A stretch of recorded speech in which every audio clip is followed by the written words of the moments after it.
Hello students, आज हम लोग refraction of light through prism के बारे में पढ़ेंगे।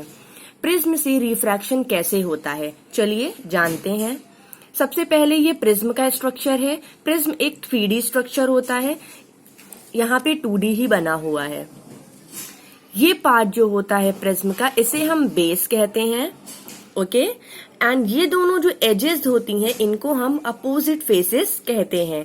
अपोजिट फेसेस मिलकर एक एंगल बनाते हैं, जिसे हम एंगल ऑफ प्रिज्म कहते हैं, ओके।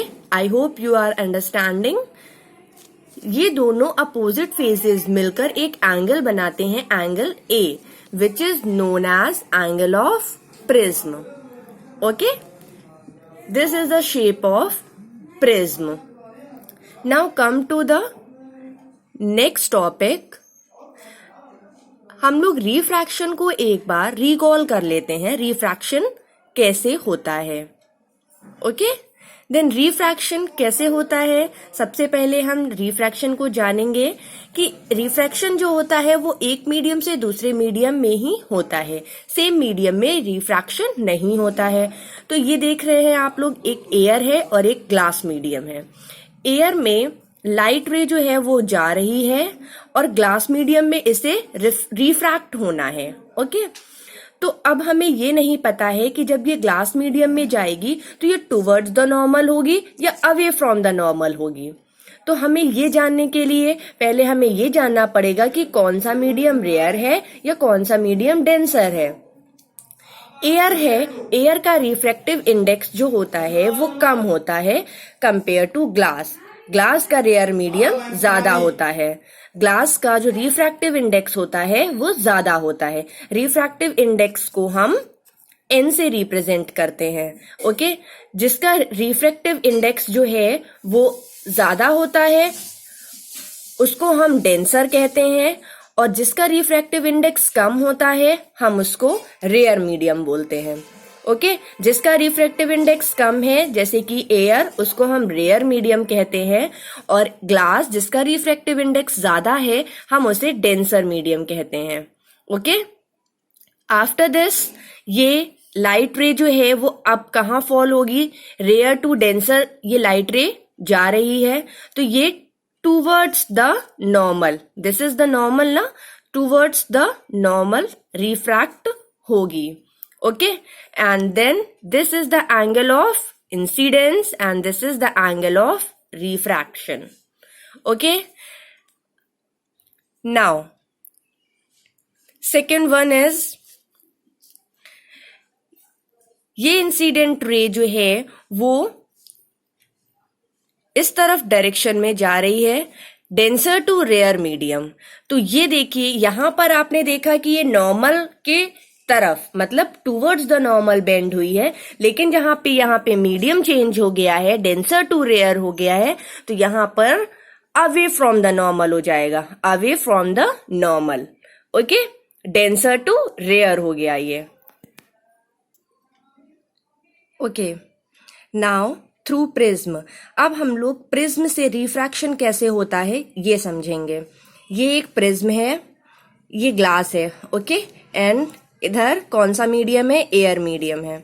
ये लाइट रे प्रिज्म से पास होते हुए, ये डेविएशन होते हुए यहाँ पर हमने एक नॉर्मल ड्रॉ किया, तो ये डेविएट हो गई।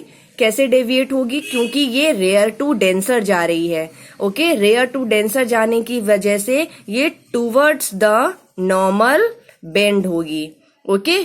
टूवर्ड्स द नॉर्मल बेंड होने के बाद अब ये दोबारा से बाहर आएगी, तो जब ये दोबारा से बाहर आएगी तो फिर से हमने एक नॉर्मल ड्रॉ किया, और अब ये डेंसर टू रेयर जा रही है, तो ये away from the normal bend होके ये बाहर निकल जाएगी। आपको हो सकता है थोड़ा सा समझने में प्रॉब्लम हो रही हो। देखिए, ये कैसा मीडियम में, कैसे मीडियम से जा रही है, रेयर टू डेंसर जा रही है, इसीलिए ये टूवर्ड्स नॉर्मल बेंड हुई, ओके। ये डेंसर टू रेयर जा रही है, इसीलिए ये away from the normal bend हुई और बाहर निकल गई, ओके। अब हम इस एंगल को आई बोलेंगे, आप लोग ये जानते ही हैं। और फिर इस एंगल को हम क्या बोलेंगे, इमर्जेंट। ओके, इमर्जेंट, क्योंकि ये जो रे है ये कैसी रे है, इमर्जेंट रे है। अभी मैं आपको सारी चीजें, सारी रेज जो हैं आपको लिखवा दूंगी। पहले सबसे पहले हम नेमिंग कर लेते हैं। ए तो यहाँ पर एंगल है, तो यहां से हम लोग बी से स्टार्ट करते हैं, B E F and G. Okay, and this is called the angle of refraction. Okay, angle of incidence and angle of refraction, इतना तो आपको क्लियर हो गया। लेकिन ये जो है ये रिफ्रैक्शन लाइट नहीं है। ओके, ये इमर्जेंट लाइट है, तो इसीलिए इसका जो एंगल बनेगा वो एंगल ई होगा। ओके, चलिए सबसे पहले अब हम लोग लिख लेते हैं BE. What is BE? Incident ray. What is this? Incident ray. After that F G. F G कौन सी लाइन है? F G. This is called emergent ray. What is called? Emergent ray. Okay, after this E F, E and F. This is called refracted ray. Okay, refracted ray. And after this, you know, angle of incidence, angle of refraction, and angle of emergent. Okay, you know these all angles. Okay, अब एक और आप लोगों को थोड़ा सा दिमाग लगाना पड़ेगा, ध्यान देना पड़ेगा। अब सपोज यहां पर ये प्रिज्म नहीं होता, तो ये जो लाइट है वो इसी तरीके से डॉट लाइन में मैं शो करूंगी, इस तरह से ये ट्रैवल कर जाती। ओके, और हम इसको आगे, इमर्जेंट रे को भी आगे इस तरीके से डॉटेड लाइन में बढ़ाएंगे, तो जो ये एंगल हमें मिलेगा, angle D, this is called the angle D, which is known as angle of deviation. Okay, ये सारी चीजें बहुत इंपॉर्टेंट हैं।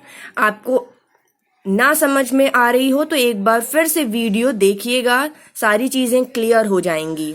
Okay, angle of incidence, angle of refraction, angle of emergent and angle of deviation. Okay, I hope आप लोगों को समझ में आ गया होगा। सारी चीजें एक बार फिर से रिकॉल कर लेते हैं। What is prism?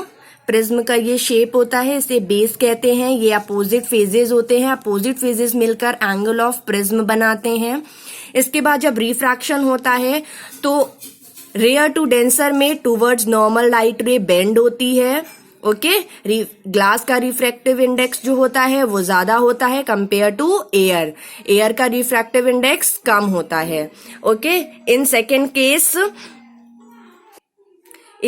Case denser to rarer. Okay, ये कैसा होता है? Away from the normal. Okay, ये डेंसर टू रेयर होता है, इसीलिए ये कैसे हो जाएगा? Away from the normal. This is called the angle of incidence and this is called the angle of refraction. Okay, समझ में आ गया अब आपको? ये प्रिज्म का है, प्रिज्म में कैसे रिफ्रैक्शन हुआ है, और ये सारी चीजें आपको बहुत अच्छे से लर्न कर लेनी है। आई होप आप लोगों को सब समझ में आ गया होगा।